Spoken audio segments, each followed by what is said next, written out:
Happy early signing day. Will we see any surprises over the course of the next 24 hours? Probably not. On Locked on Baylor. I said it weird again. You are Locked on Baylor, your daily podcast on the Baylor Bears, part of the Locked On Podcast Network, your team every day.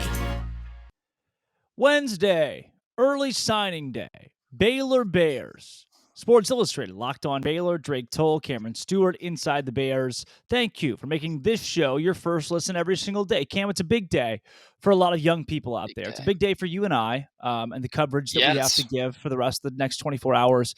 And it hopefully will be a very uneventful day for Baylor. Hopefully.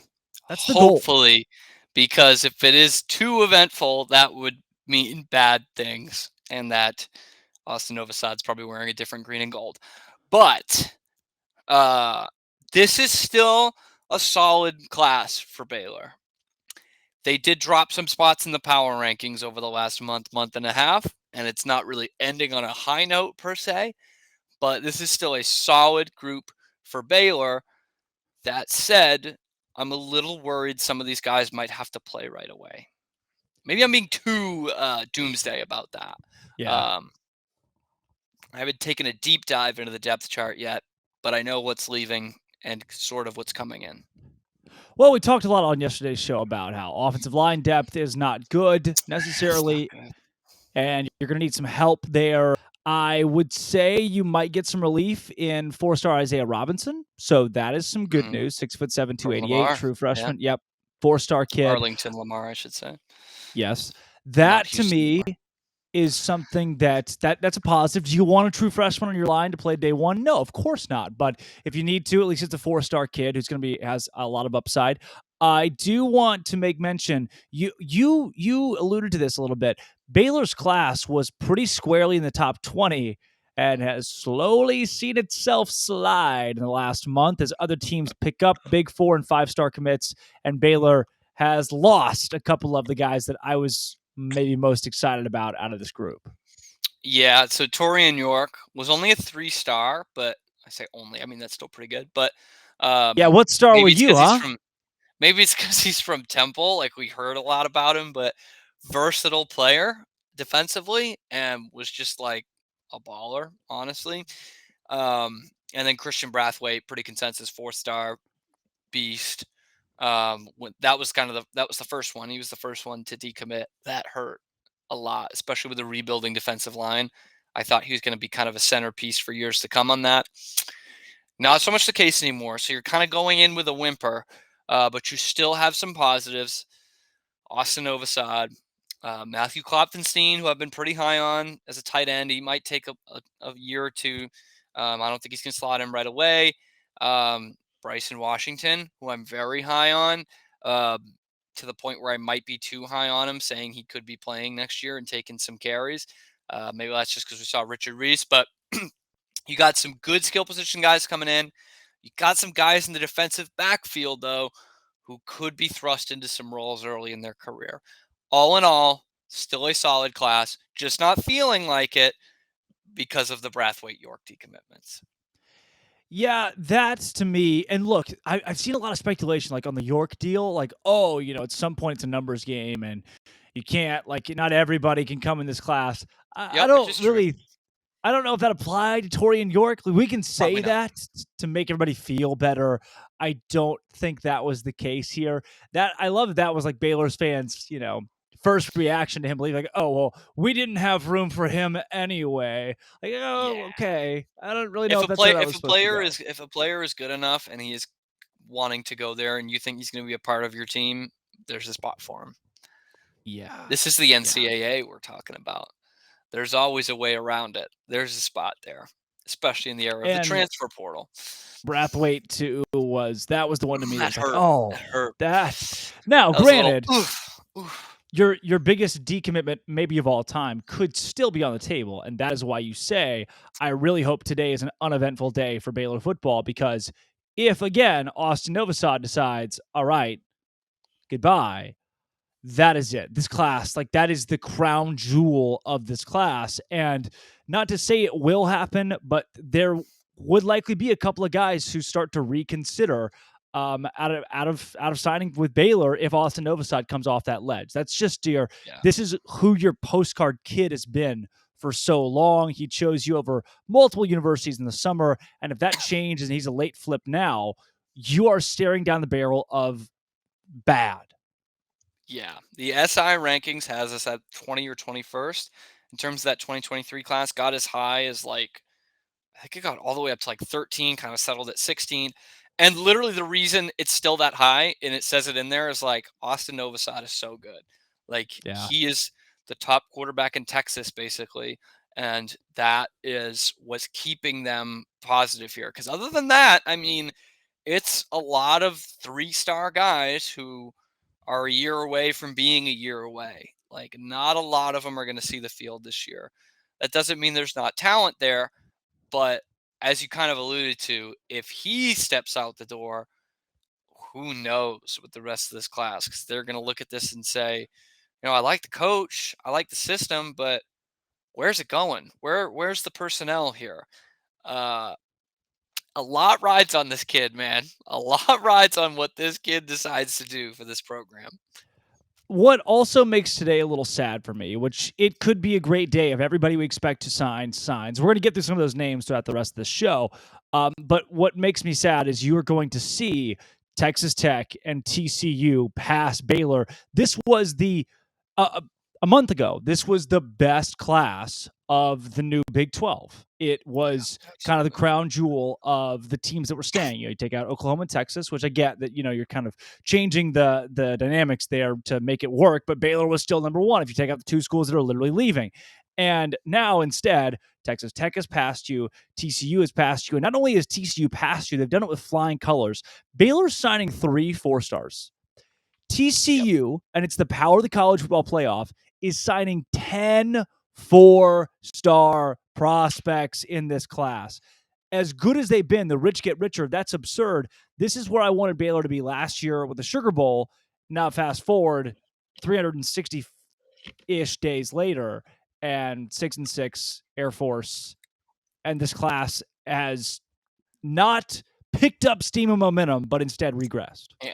Yeah, and with schools like this, like Baylor and TCU, you're going to kind of ride that wave, the ebbs and flows of it. It's the same way with Utah or I guess not Clemson anymore. Clemson used to be the same way. But one of those teams that it's not necessarily a blue blood. It's not there every year. It kind of has ebbs and flows to it.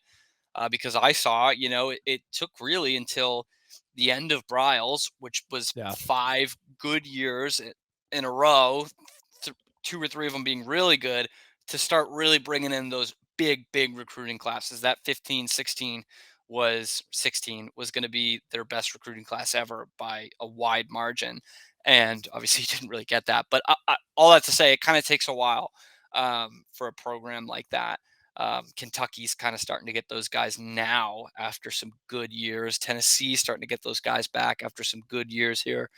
So you're right in that it probably should have capitalized on it more after the Sugar Bowl victory. But until you sustain that for a couple of years, usually is when you're going to start to see those big 4-stars coming in. Sonny Dykes had a lot of good momentum going at SMU. At SMU, he wasn't getting the 4-stars per se, but was starting to bring in some really good talent. And now he's bringing that to TCU after one trip to the college football playoff. That does a lot for you. Even if they lose by 40 to Michigan, man, which could happen. I don't know if it will, but could happen. Hopefully, that's still going to bring them tires. Isn't that the guy made of tires? Michelin Man. Yeah, that was the Michelin Man. That was a good one. That was a really good one. It takes a couple of years usually to build that kind of momentum. So hopefully Baylor can bounce back, shock some people next year, and get that back. I'm trying to be optimistic here, Drake. Hopefully so, yes. Let's get into I think the more optimistic thing is that it's going to be really tough for TCU to keep up for years to come. rather than Baylor hopscotching them right away. True. Yeah, because TCU could go 6-6 next year and go to the Armed Forces Bowl. They could at McLean Stadium. That would be great. We steal the Armed Forces Bowl. We need that. We need a bowl game in Waco. It should just switch off. Cam, I want to go through these names, some of the bigger names, that is, with a little bit more detail and who you can expect to hopefully sign with Baylor today. First, though, speaking of picking up momentum and keeping momentum, you can go get momentum at betonline.net. You wager, and if you start winning, you will keep winning. I can't promise that. Don't hold me to it. But it's like anytime I get on a heater, as the kids call it, if I'm sports betting, I get on a heater, that means I'm going, things are going really well for me. So I'll keep on betting and I'll keep on winning money at betonline.net. It's where you go to find podcasts. If you're not even a sports bettor, you can go watch stuff like games and things like that. They have, like, you name it, sports wise, you name it, they probably have it. If you want to go and bet on horse racing, they've got that. The NBA, they've got that. The college football bowl season, they've got that. Bet on TCU to lose to Michigan by 50, they got that. All of that and more at betonline.net. Go check it out. I'm telling you guys, it is where the game starts. betonline.net, where the game starts. Cam, the guys that we've already mentioned a little bit, I want to keep going to. Austin Novosad has been one who's kind of at the apex of this recruiting class, but I like Isaiah Robinson a lot. What he brings to the table, number 23, offensive tackle in America, 255 nationally according to 24/7. He's again, you don't want an offensive lineman to be plug and play necessarily, but if there's a name that I think people out there should be talking about, or you should remember that should sign today, he is kind of at the top of my list. That isn't Austin Novosad. Dude, he's a monster. He is a monster and is going to gobble guys up at tackle. I mean, that's I think the future of your offensive line right there. I don't, like you said, I don't know that he's going to be a plug and play guy. I don't think he'll see the field much next year. But I think that is the absolute solid rock of the future of your offensive line, Isaiah. Good play. I like watching him play.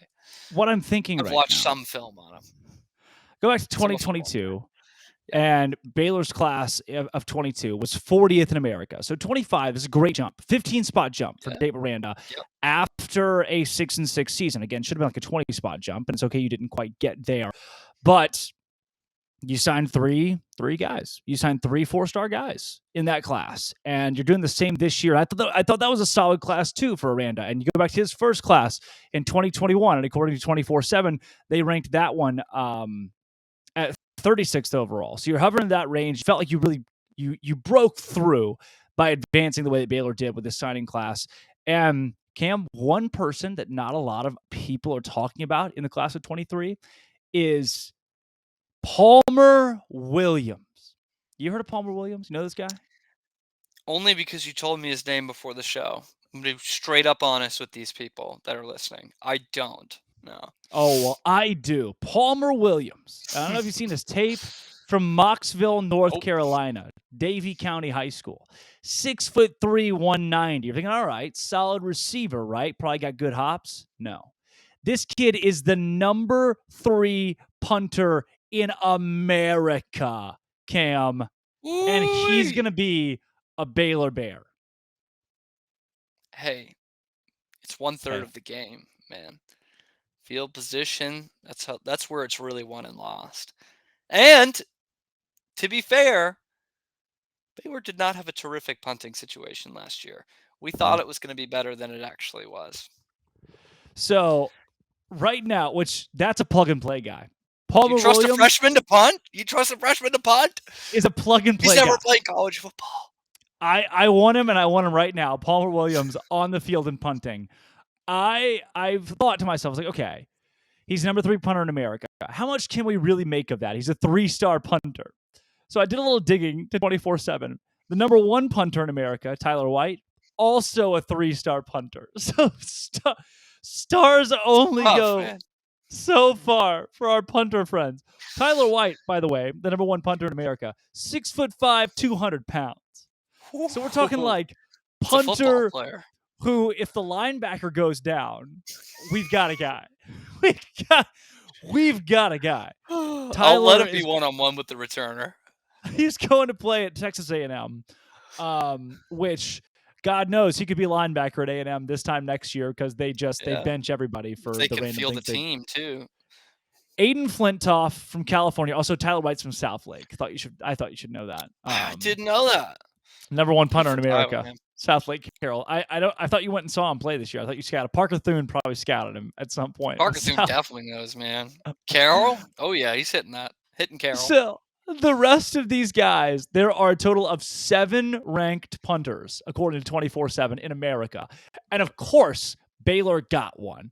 Other universities included of the 7 are Stanford, who's not very good at football, Illinois, who's on the come up, Oklahoma State, whose kid that they got is from, of course, Australia, way down Naturally.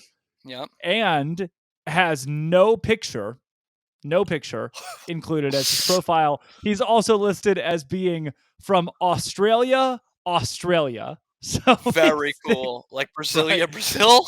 Yeah. New York? Australia, 6'1", Australia. 190. You know what? I'm going to put it down on BetOnline that's a real place. Australia? It's got to be. Why not? America, USA, China Spring, America.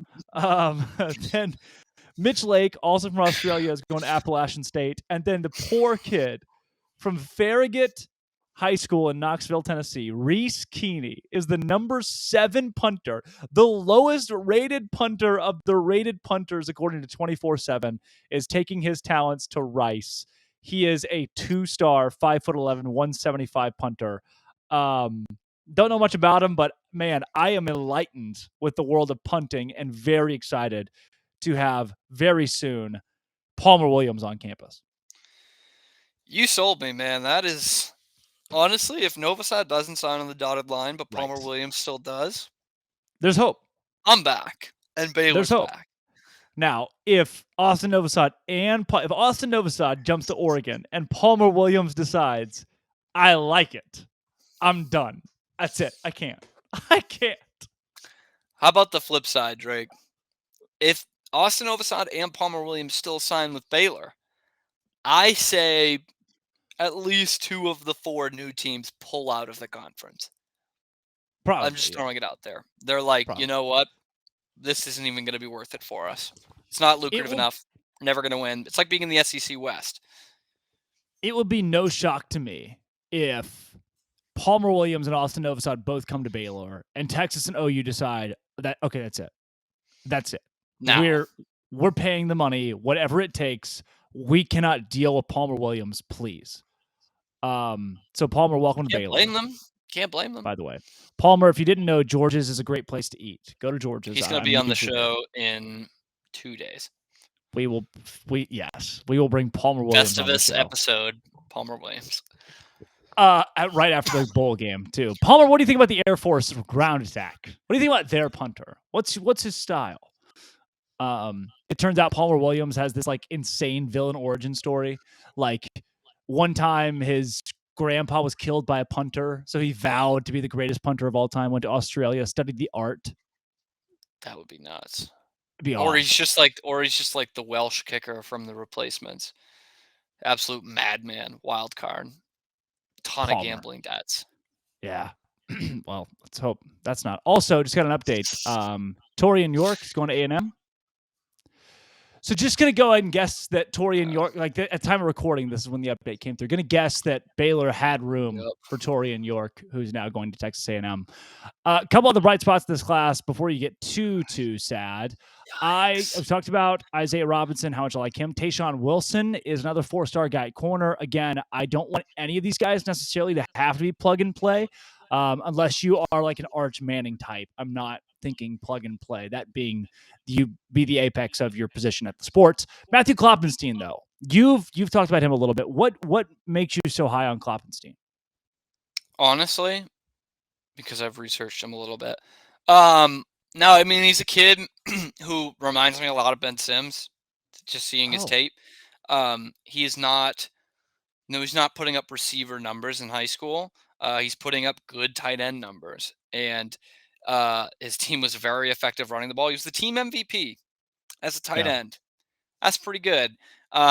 He hauled in like 42 passes in 15 games. So, or I actually think it was like 13 or 14 games. So nothing to like write home about, 3 catches a game, but that's what he's going to be in this offense. He needs to be Yeah. a third down, reliable guy. He's got good size, even in high school. And usually you see tight ends like really bulk up because the game is so much different blocking in high school versus blocking in college. And so I think he's well on his way to doing that. So I like his size. I like his hands. And I think he's going to fit well in the system quite a bit. I am a pretty big fan of Bryson Washington in this whole mix. I just think You and me he's both, man. Oh, yeah. super athletic. And again, I can't overstate the fact that none of these guys should get legitimate playing time in year one or like meaningful minutes. I thought LaKelsey was kind of your exception last year. Richard Reese obviously became that as guys that stepped up big. There were a couple others as well. But of the guys listed here, I'm okay not seeing a true freshman play on the football field in today's era of college football. But this is a guy in Bryson Washington that athletically is ready to play at this level from what I've seen. Yeah, I agree with you. This is probably the name I'm most excited about outside of Novosad because that's, top tier. He does remind me of Richard Reese a little bit running the ball. There's still some things to be learned there in terms of, making your decisions, making your cuts, but super athlete, man. That's a kid who I think can get some carries next year. And I think you can kind of get a really good like Mr. Inside, Mr. Outside between he and Richard Reese and Squirrel Williams next year. So I'm excited to see him play like that. If you can get the offensive line figured out and you can get Richard Reese and Bryson Washington running the rock, it's going to be a good couple of years for Baylor, I think. I mean, look, Quaylon Jones, Squirrel Williams is coming back. Do we know And remember, what's going on? by the way, Richard Reese, as we've talked about a few times this season, was not this kind of height guy. I mean, we really No, didn't not even at know all. who he was until the end of fall camp. And even still, we weren't expecting him to be what he was this season. So hopefully that's a positive. Yeah. If there is a Richard Reese in this class, I hope there are a few that rise to the occasion. That would be great, man. Rise to the occasion of play, at different positions, offensive line, namely. Again, wouldn't love to see a true freshman out there, but if so, go be Richard Reese. Go be at the top of the game. Last deal. Let's say Austin Novosad on this glorious day grants us all an early Christmas present and says, "Yes, I'm still going to Baylor." And maybe I shouldn't be as worried as I am, but I get paranoid. The last couple of weeks have not been very good for the program, so this is where I sit. If that happens, does he have a shot at being the guy next season? He'll get a look. I mean, he'll get a pretty serious look. So I think Baylor will probably add a quarterback, I would hope, through the portal. They haven't done that yet. But they haven't done it yet. And it's been a couple of weeks here. So I mean, obviously, if it's just him and Shapen as the scholarship quarterbacks, he's going to get a hell of a look. But no, I think this is an open competition in the spring and into the fall. I mean, he would need to take it from Shapen. It's not like we're saying, oh well, we know what Novosad could do. He's going to come in and be the guy. He'll need to earn it from Shapen, and I think the coaching staff really trusts Shapen a lot still. But yeah, I think he's going to get a heck of a look. I really do. And I know Sean Bell has gushed about Austin Novosad, certainly more in private than in public. But I think he will definitely get a pretty good look at quarterback this year, even as a true freshman. That's pretty amazing. At the time of recording, Grayson McCall is still available from Coastal Carolina. Hudson Card is still available, who I don't think is coming to Baylor. DJ Uiagalelei is still available. Brennan Armstrong, Luke Altmaier. And I think, by the way, before we finish the list, I think because that is the list. This could well be. Oh, okay, sorry. This could well be an open competition in the spring. I think that might attract maybe a little bit better of a prospect than I would have originally thought. So, like, I wrote the article I threw Eli Stowers in there. I don't think that's going to happen. But he must be looking at it and saying something like, oh, this is a Power 5 team with, at its best, can absolutely be a conference contender. And there's a spot to start here right away. So I think looking at quarterbacks in the portal, they might be saying that or seeing that. Well, Baylor plays in a bowl game tomorrow. Yay! At last check, it might snow. Yes. Bring it on. A low might of be 9 warmer degrees. here in Rockland, Massachusetts than it will be in Fort Worth. 35-mile-an-hour wind. I'll be there. I'll be at the game. You'll be in the press box. I will be in the warmth for sure. I'm so excited for this game. Woo! Amped up. I can feel it through the screen. It's maybe the worst Power 5 bowl that exists. Maybe. It could make a strong I really wish they case. played. I wish Big 12 had a connection with the Wasabi Fenway Bowl. But that's a pipe dream, man. Do you think that there'll be food in the press box tomorrow? Hard, maybe. Hard, maybe. Air Force people are tough. They don't need food. Nope. They've never eaten. TCU doesn't like Baylor. So that's definitely two things going against you here. So just eat at least part of a meal prior. Probably. Now, I'm not too concerned about it because I'm not going with you, and I know how you get when you're hungry. So typically, if I was going with you, I'd say absolutely eat a full meal. How do I get when I'm hungry? I'm fine when I'm hungry. So at least like a partial meal. Or poor John Werner and Jerry Hill.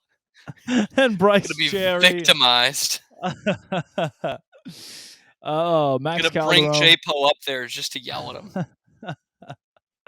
I'm not me when I'm hungry. You're really not, dude. You need the guy who does the. Oh, dude, there was an old Snickers commercial. This is an aside that I'm going with because it's the end of the show. Where guy sings like an acoustic song in like a rug store about Snickers. Dude, it's a banger. It is an absolute banger. You should look it great. up. I'll check that out. We can't put it on because of YouTube, and if I sing it, it might be too close to the actual singer that it will copyright it. It wouldn't. Yep. Mm-hmm. It's like creamy nougat in the middle sings a song of satisfaction. That's it. Oh, we got flagged. The world. It's a banger, dude. Is it better than? That's a hit. Is it better than Whopper, Chicken Whopper? Whopper, chicken, Whopper, chicken, Whopper. Whopper doesn't come with cheese automatically. This is why Burger King is failing. Wow. People, PK, have kids, it your way. I think we've talked about this on the show before. The kids, including you, won't understand. Burger King used to be good. Like not terrific, but it was good. Oh no, I liked Burger King. I always did growing up. I'll get it. The old chicken nuggets like the Crown, that slapped. The original chicken fries slapped. The old fry fries, not even chicken fries, just regular French fries. Now it's like eating a rug when you eat the fries. Yes. And they're like, here's 100 nuggets for $2.49. These will be good. These won't be goat meat. You're wrong, brother. It's goat meat every time. It's goat meat and tweed just put together. Slaughtered this horse last Tuesday. Reckon she's starting to turn. That is oh, brother, we're at that quote. This has been partially Locked On Baylor. The first part of it was Drake told Cameron Stewart. We both work for Sports Illustrated's Inside the Bears, and we'll be writing all day today about our coverage of National Signing Day. Happy National Signing Day to everyone, but mostly Austin Novosad. Yes. Very happy for you, Austin. This guy is very happy you became a Baylor Bear today. I'm in my dad's office, so I have a lot of old pictures of me. Oh, wow. Absolutely really slinging it. Just dropping it in the bucket. Curveball with a guy in scoring position. That's bold, man. That's bold. Thanks for making it your first listen every single day. It locked. Two-seam fastball. On Baylor.